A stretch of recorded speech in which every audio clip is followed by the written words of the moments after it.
Okay, so hi, I'm Ole, long-time Go engineer, working currently at Solaris Bank.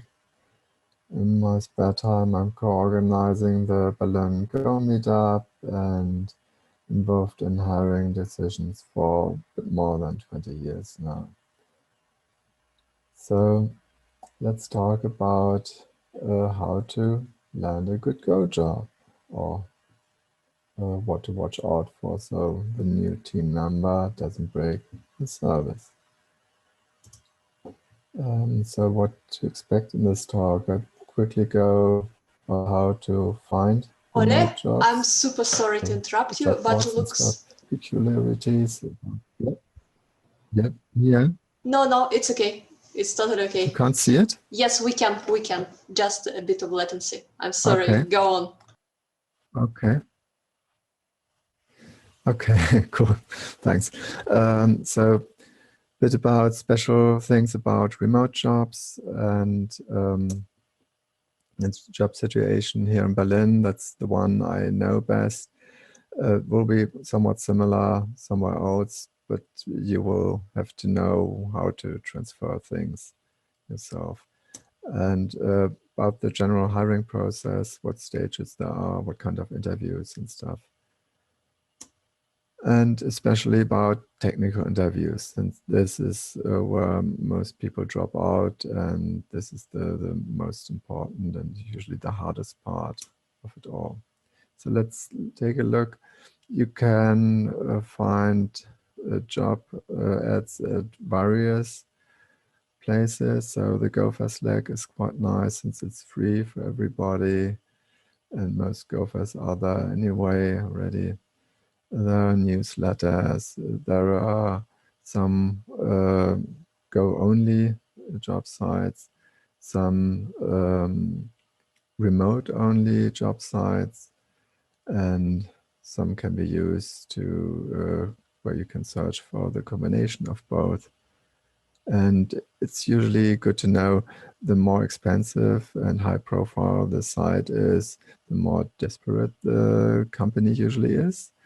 And they often don't have the nicest jobs if they have to pay so much money to find people. So yeah, it can be a downside too. Now, special things about remote jobs. It's all currently biggest worldwide experiment of all times, since we more or less all work remotely, at least here in Germany and most of Europe. And full remote companies have a big advantage, of course, since they have figured out all the little details. And yeah, the rest is catching up now because they have to, thanks to Corona. And in the end, it's really a matter of trust. So if you're able to make your employer believe that you can perform well when working remotely, you will get the job usually. And it often helps to convince them if you accept a bit lower pay during the probation period. Of course, this shouldn't be too long and shouldn't be too much, like 10 to maybe 20% maximum. And the current situation here in Berlin is that almost all Go positions are in English. So German is, I've never been asked to talk German, even though I'm a native German, but it has never been an advantage for me. And so by far biggest job market is Berlin here in Germany. Munich and Hamburg have some positions too, and some others, but Berlin is by far biggest. And of course, salaries depend a lot on the location, especially when you look at it worldwide. So I can only talk about Berlin here. So now let's see.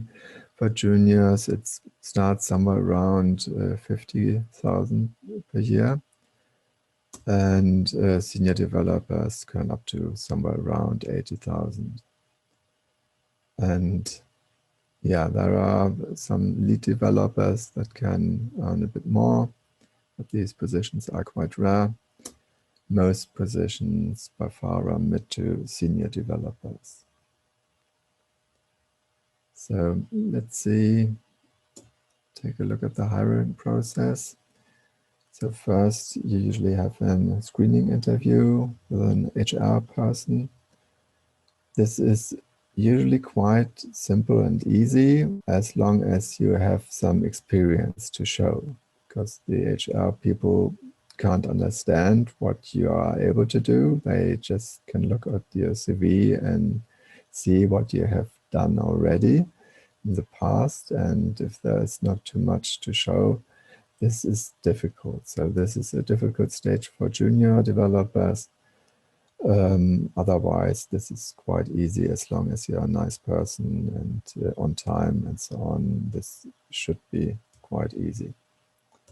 You usually get a coding challenge, right? Since coding is a big part of the job, this is a good thing. Can later say 1 or 2 words about how to make this a bit simpler and quicker. And then there are technical interviews, which are often the meat of the whole process. And some special ones are about algorithms and data structures. Yeah, not that common. And some companies even do things like brain teasers that Google is really famous for. But this is quite rare already. I will talk a little bit more about that later too. And there's always a cultural fit interview that makes sure you are a nice person, it's nice to work with you, and you are a team player. So in the end, you often have an interview with a CTO or other kind of boss who will do the final decision. And so let's talk about technical interviews. And for that, we first have to understand what it's Go really used for in practice nowadays.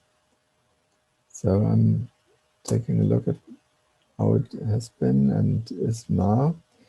So first there have been the advertisement bidding companies.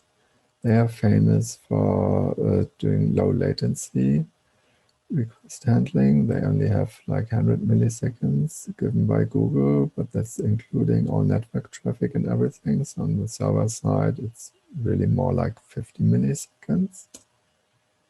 High concurrency and high scalability is important, since that means how much money they can earn. And they hold all knowledge about the world in RAM, so to achieve the low latency they have. These are all the special things, but in the end, they really do a web API. And performance critical stuff is usually hidden behind interfaces, and many engineers love to work on this high performance stuff, and that's why they joined the company, but usually only 1 to 3 engineers get the chance to regularly work on it. And yeah, that's quite interesting. So there's enough room for normal developers if you really want to go there, but it's only quite few companies. They're relatively small usually. And they have been quite prominent a couple of years ago still in the Go community, but nowadays there is not much going on with them anymore. They are a bit harder to find nowadays. They still exist, but they're not so prominent anymore. Cloud technologies came next with Docker and stuff, and that's more Go for system programming, as Google calls it. Some command line tools and low-level programming, if you do really orchestra and low latency services for network traffic shaping and so on. in the end, you have a lot of really highly skilled engineers. It's quite difficult to land such a job. They have a really good and strict interviewing process. Yeah, quite few and relatively small companies. So in Berlin, I know we have Microsoft is sometimes hiring someone, and CoreOS, now Red Hat, has a couple of engineers here, and Weaveworks has a few too. So these are the ones that I know. Much larger group is fintechs. At least here in Berlin, they use Go more as a modern version. And their mistakes can cost a lot of money, right? They do automate everything. They try to be much more modern than traditional banks, but if they lose like 10 cents per one request, and they can handle like 1,000 requests per second, they can go bankrupt pretty quickly. So you should be careful there. In the end, we do really web APIs. And so there is quite some room for developers who are willing to test carefully and review code well and so on. There are quite a lot of companies nowadays, and most are small, but more medium. The company I'm working for, Solaris Bank, is now 300 employees. And yeah, some smaller ones are there too, like OptiPay or SumUp is a bit bigger again. So blockchain technologies we have next.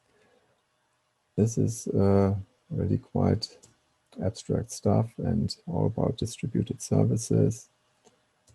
And so they have very highly skilled engineers, and there are very few companies, very few positions. Yeah, very interesting, but it's not easy to land such a job. And then there are diverse companies all building services. They all use Go more as a modern version of Java or as a quicker Ruby or Python or so. And they all do web APIs again, right? You will be able to chant that word in the end of this talk probably. And they have a lot of room for developers with diverse backgrounds. So if you have done like PHP before, this can be great. There are some companies who just switch from PHP to Go, and this would be an asset to them. So there's almost nothing you can have as background that's not valuable to at least one of those companies. There are quite a lot of companies from rather small to really big. So we have a small one like Black Lane, and the bigger, more well-known ones like Delivery Hero or Zalando. And this is the fastest growing segment, really. I think nowadays it's already dwarfing all the rest put together. And so takeaway from the job market really is it's in the end 99% of all jobs are about web APIs. So this should be what we should really know about. And it's mostly business software, right? And this is only growing with the adoption of Go. And so what do we have to know about web APIs? So I will show some keywords at the top of every page. You can echo them later, please. And I will have a permanent link at the last slide, so you can find them later and look at them a lot. So, of course, web APIs are about web, and that means HTTP because that's the protocol of the web. Would literally be no web without HTTP. So we have to know about that. And the most important thing to understand is if the client doesn't get a response back, even if the server did all its work successfully, it will try again. So idempotence and idempotence in request is really important to understand. And next comes authentication, which is kind of the passport of it. So it's about who you are, who is the client, and the JSON Web Token is really the technology that you should understand. The old cookie and server-side session is used nowadays, and OAuth 2.0 is a bit more complex. And for JWT, should we offer only one good cipher possible, since the client side is allowed to choose. And yeah, OAuth 2.0 is nice to know, but it's not that important. And of course, authorization is the companion. It's about what is allowed. So if everybody would get the same permissions as the administrator, the service would be broken pretty quickly. And what you should really know about is role-based access control, since that is the thing almost everybody is using, or some derivative of it. And then the next layer is database. So that's the heart of every business software. And it's important to choose wisely and know a bit about it, because it's long-term storage. It's very hard to change. Sometimes the switch from one kind of database to another can take many months. And it's really hard. There are different types, like the typical relational databases, but document, key value, graph, and so on. They're used for different use cases. You should know a bit about that. Right? The business data, usually the relational database is used. And this is still the most important thing that you should really know. The rest is a bit less important. And third-party APIs are important because most companies aren't able to fulfill everything that's nice to have for the customers by themselves. So they use third-party services. But unfortunately, you don't have direct influence on this third party. And so this can stop the whole system if you do a naive implementation on your end. And so error handling is really paramount there. And you should think a bit about a call to a third party in the context of an own transaction. Usually you have to do some kind of compromise there, and in different ways. It's good to think a bit about and being able to talk about it. Testing is important, of course, not only for fintechs. Everybody would like to deploy with confidence, but it's not only about that. A good test suite is the basis for every refactoring, and good tests not only enable, they even support changes, and this is quite important long term. And long term important is, of course, the code quality too. So that's all about maintainability, simplicity counts here.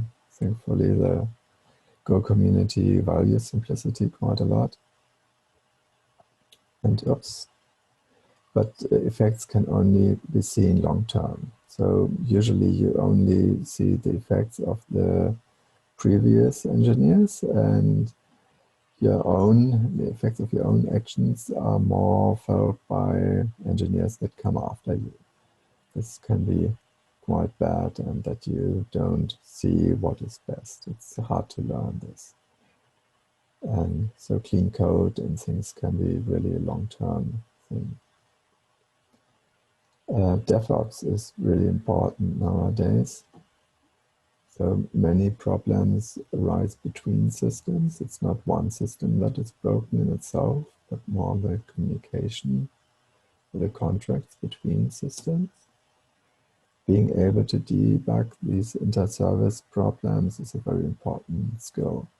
So I think currently a pure DevOps person can earn more than a pure Go person. And yeah, that's probably because some code bases have more complexity in their YAML files than in their Go files, and yeah, kind of the power of microservices, really. Let's talk about bad job interviews. So we have seen that for web APIs, it's really business software that is pretty straightforward. And brain teasers aren't helpful for that at all. It's something that Google is doing, and if you would happen to get a job for optimizing that search engine, this makes a lot of sense. But if you do a normal job programming business software and doing web APIs, this doesn't make much sense. It's a bit similar, algorithms and data structures.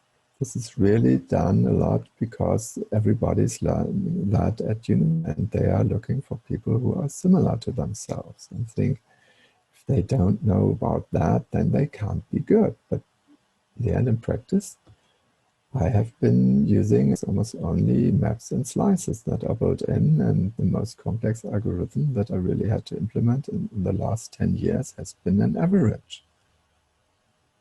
So this is usually not that important, and it can be even a downside, because when you insist on hiring very great engineers who can think abstractly and so on, and only hire the top of the top, but don't really need them, you usually have a lot of over-engineering in the code base. And if this gets a bit older, this can be very awful to work with. And so I'm quite careful with companies who insist a lot on this stuff. So let's wrap it up. So we talked kind of all parts of the hiring process, from finding jobs until salary negotiation, and with focus on technical interviews, since most people drop out at that stage. Really, that's the hardest to crack, and the stage where you find the least information on the internet. And yeah, happy applying. Please fall in love. And if you have questions, I'm happy to take them. Thank you. Thank you. Here's the static link for the presentation where you can find all the details. Yeah, we will share the link. And the first question is, what is income tax, I guess, in Berlin?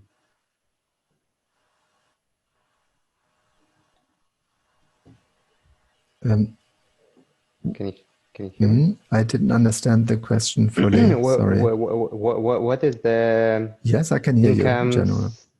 Taxes for the salary?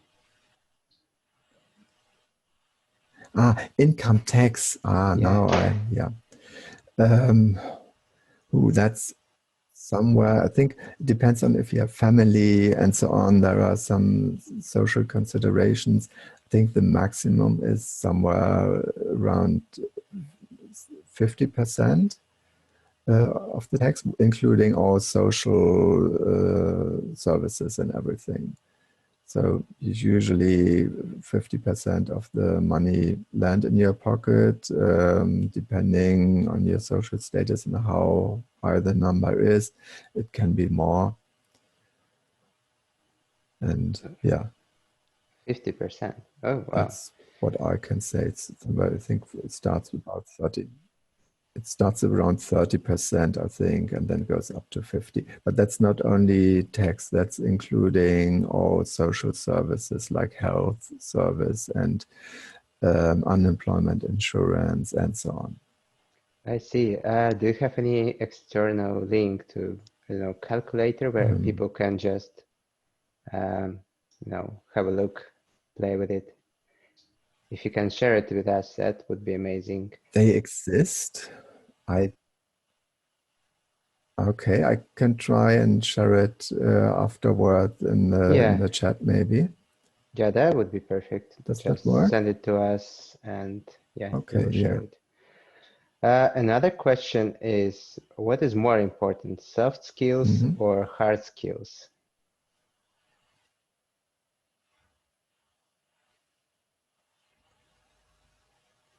Oh, that's a good one.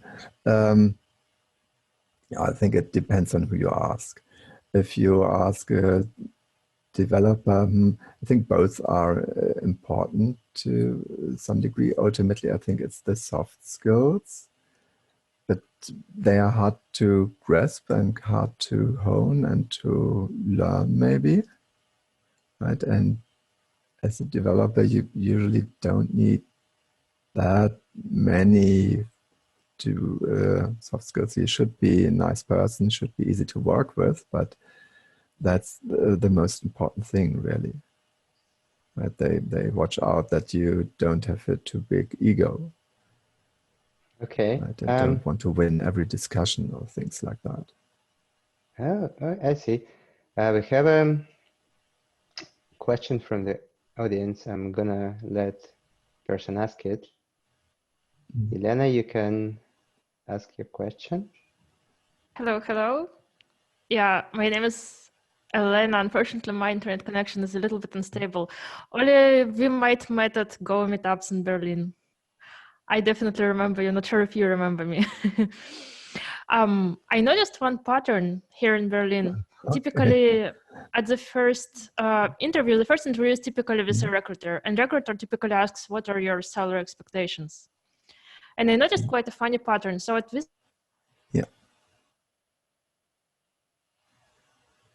interviews, at the last conversation, the recruiter asks again. Lena, sorry, we missed part of your Okay, question. so I will try to make it shorter. Okay, so there are two important steps in the interview. The first step is like initial screening interview with a recruiter and ask about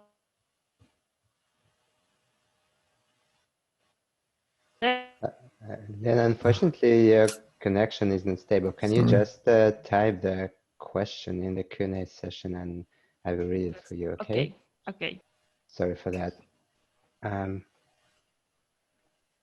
Meanwhile, we have another question. What do you think about the test tasks? Cool. Yes. So do you think like this, I don't know, test tasks are important? Test tasks? Yeah, I guess like some home tests maybe. Of course, it's an important part of. This is what you mean, this coding challenge or coding test or something. I mean, yeah, exactly. It's important for the company that they make sure that you can code, of course, but it would be more efficient. Usually what I advise is to not do such a coding test because it can be very time consuming for both sides, and instead do a test where the candidate is doing some code review, since this is something you do on the daily job too, and where you can show a lot how you think about code and what do you like, what's important to you, and so on. You can talk about a lot of topics in a short time when doing code reviews. And this is what I like a bit better and think is much more efficient. Some companies use that. I think Slack has switched to that and is famous for it now. All right, thank you. The next question is, what do you think is the indication important to like, do you really need like a master degree in computer science or something like that? How that could help you if you're trying to find a good job position on the market? This helps at the start, and especially with this step, the screening interview. This is for junior developers. This can be a really hard step since the HR person usually can't talk about technical stuff. And so it doesn't matter how much you could do. They can only judge how much you have, what you have in your CV, and that's the only thing that counts there. That's a bit difficult, but if you have some good projects on GitHub, for example, you can overcome it. And especially the smaller companies that are not too formal, they are happy with that. I've seen HR managers sometimes coming to the developers, sending them links and say, take a look at this. This link looks like an interesting candidate. What do you think? And then they looked at the GitHub repo and were quite happy with it and interviewed him and hired him, possibly. So this is possible to overcome, but yeah, it has been more important, I think, 10 years ago. But formal qualification is really needed for the first 2 or 3 jobs, and after that, it's less and less important. Okay, thank you. So Yelena just messaged us the question. I'm gonna just read. So my long question, I noticed one pattern in Please, Berlin. At the first screening interviews, recruiters ask about the salary expectations. And then when all the interviews passed, the recruiters ask it again in the form of how flexible you are with your salary. What is the right answer for this question, especially if the initial expectations were not high at all?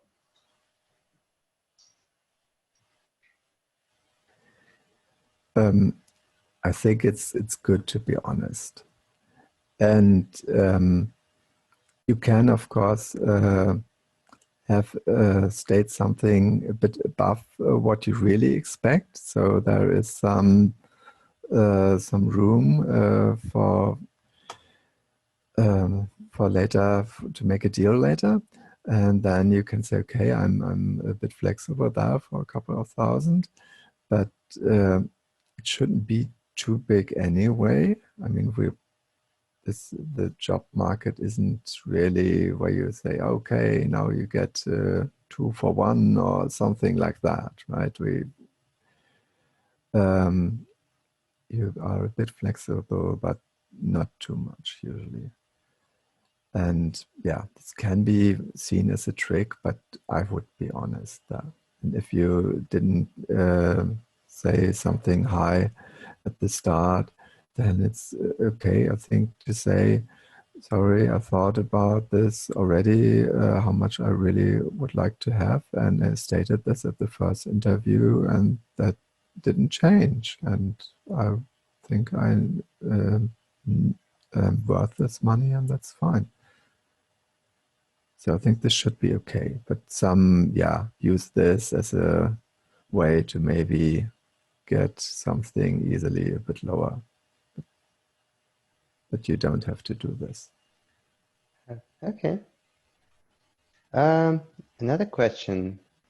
Did you have an occasion when a candidate was brilliant at the interview, but horrible later doing his or her work? If yes, what could be done to avoid such situation?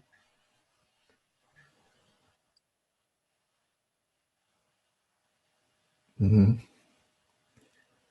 Yeah, I've seen this 1 or 2 times. It depends a lot on this hiring process. I've seen it back in the old days where there wasn't any coding part of it, and there was more this bullshit bingo, right? Where you had keywords, and if you were able to answer with the right cool keyword, then the HR person would think you were a good candidate, and so on. And then you would get a job offer, but haven't been interviewed by any technical person sometimes at all. This could go really badly. But nowadays, this is much more rare. I've seen once or twice a person hired that seemed to be nice at first, but wasn't really nice to work with later. That's hard to find out. I think. Otherwise, it's good to make the hiring process as similar to real work as possible. That's why I like these code review things and so on quite a lot. Okay. Yeah. Yeah. So another, sorry. Go on. Okay. We have another question. So, what do you think? How often can you change your jobs to stay, you know, to be a nice person, like to stay a nice person? Once a year, twice a year, maybe once per 5 years. What is your best suggestion for that? Oh, traditionally in Germany, you would switch jobs only like once every 10 years or so. But I have switched more like every 1.5 years or so. And often I didn't choose this. This just happens in my life somehow. So that's half of my experience from interviews comes from my own experience, from my own interviews. And yeah, I think this is not that important anymore. I mean, if you switch like every couple of months, there is something wrong usually. If you do this every 10 years, that you stay at a company only for a couple of months, yeah, well, then it doesn't fit always perfectly, right? And then sometimes it's better to switch quickly rather than to stay as long as you can possibly stand it somehow. And you won't perform well anyway, so it's not good for the company either. So I don't advise to stay much longer than you feel well at the company. But yeah, if you feel bad at almost every company, then maybe there's a problem with yourself rather than with the companies, right? So maybe you should try and learn something on your end too. Okay. Yeah, is that okay? I think so. 1.5 to 2 years is. Yeah, sounds okay. So do you have such experience when you're, I don't know, asked something on the interview which is not really necessary, and that, I don't know, you ask some stuff that you don't use at work later?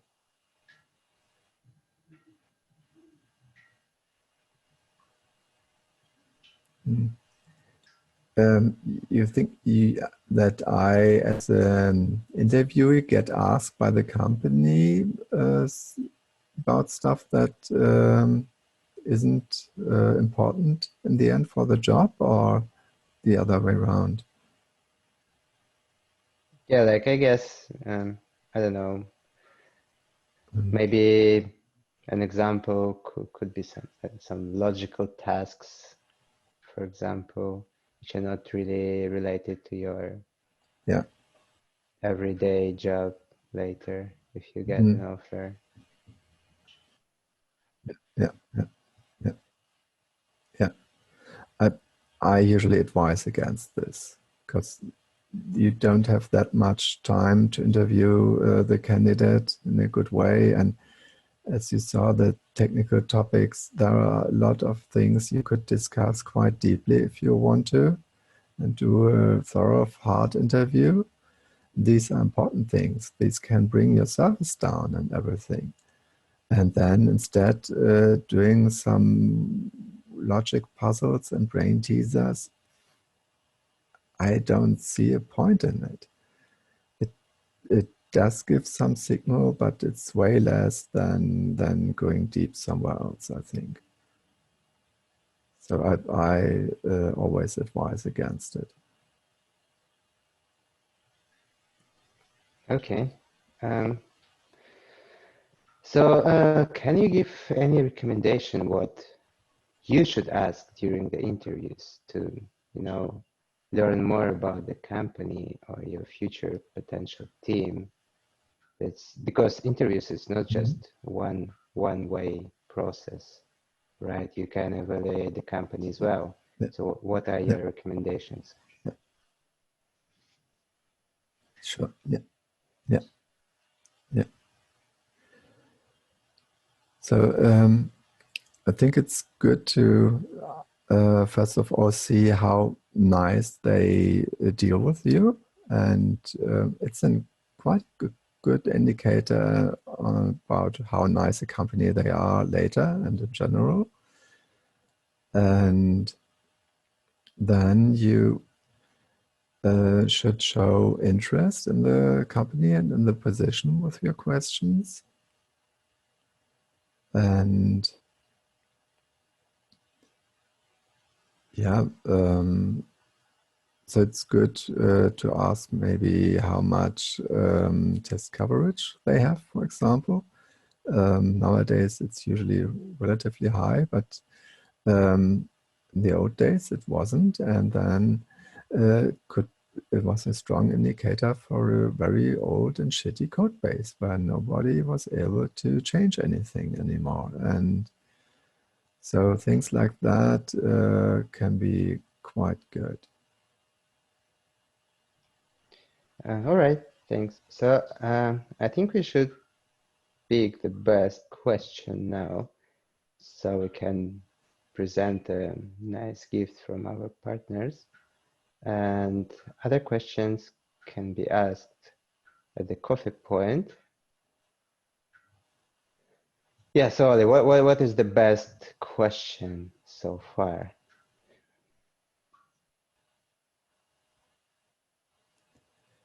Oh, best question.